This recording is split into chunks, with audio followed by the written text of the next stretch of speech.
and we can't price it at 95 rupees. We can't like make it easy to carry.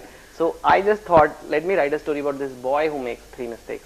I think the whole idea is that in India, there's very little opportunity for a young person when he's growing up. If he makes some career mistakes, he's not pardoned, and he'll suffer. And that's why parents tell you to take the safer path.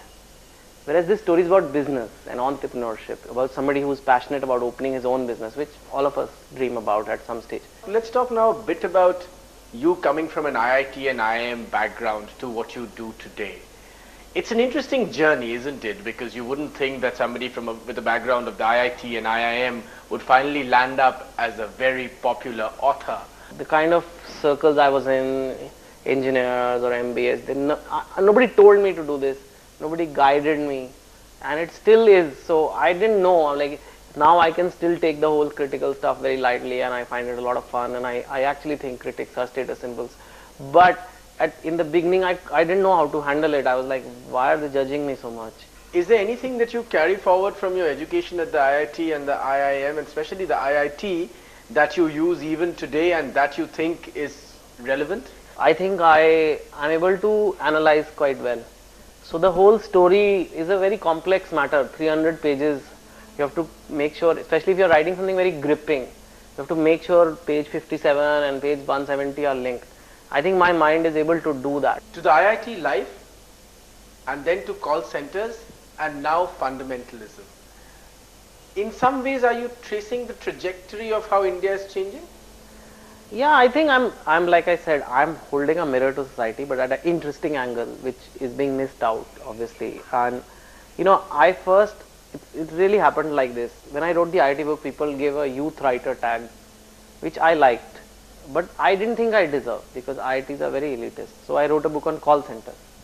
But even that people said is a upper middle class metro phenomenon, and that is not the India's youth. So I thought even that has been called elitist. So I wanted to write a very, very Hindustani pan-Indian story. So this is the story of 3 boys who just open a small cricket shop in Ahmedabad. They start with thousands.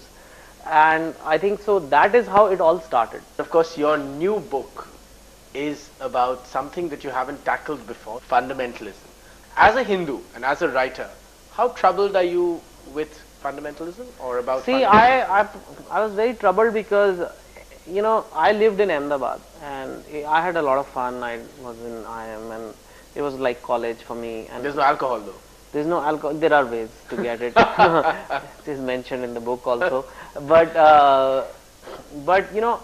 it was a lot of happy memories for me, and I found the people in Ahmedabad very friendly, very driven about business. These were the things I took back.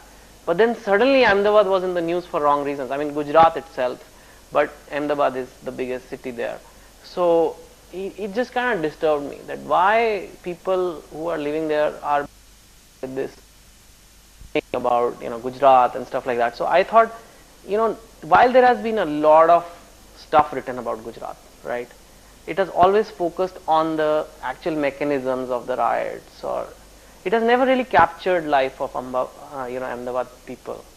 So I thought maybe there is a backstory here that one needs to capture, and that will explain and help the understanding of the Gujarat incidents a little better, and maybe have lessons for the country. How much of your writing is still an internalized process? See, I cannot mine that many stories from me.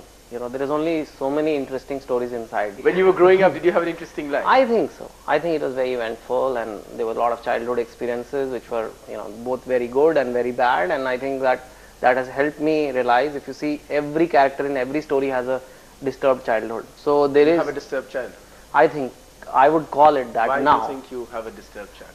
I think there was a, where my father was very strict. He was in the army, and we had a lot of separation because he was in the army and he got posted out, and there was just a very tough environment. We didn't have a lot of money. We were living in a big joint family. Everybody scrambling. So that it wasn't. Let's just say it didn't really resemble the ads you see on TV about families. The mother figure, or the metaphor of the mother figure, is always strong in your writing. That's a classic conflict which we have. Everybody's career choice, life partner choice, friends choice of city to live in is a very big variable, is what your parents and specifically your mother's approval. that comes with it. I've yet to meet an Indian guy who's saying, whatever mom, I'm marrying her. He may say, but in his heart he will feel.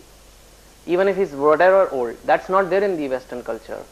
So that is for me an observation which I find a very good way to build conflict in the plot. That is because see, my stories are about middle class people, are about ordinary people.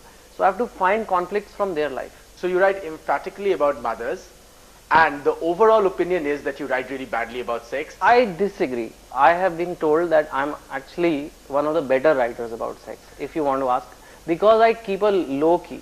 See, when a male writer is writing about sex, you cannot go into detail. It looks crude.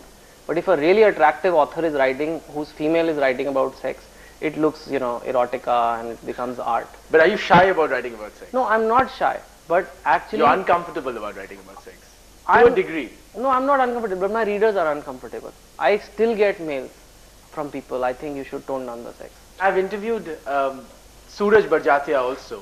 And can I tell you? Come on, I'm not that restrained like Suraj Barjatia. No, let me. My girls are having vodka shots and making love in the car. Let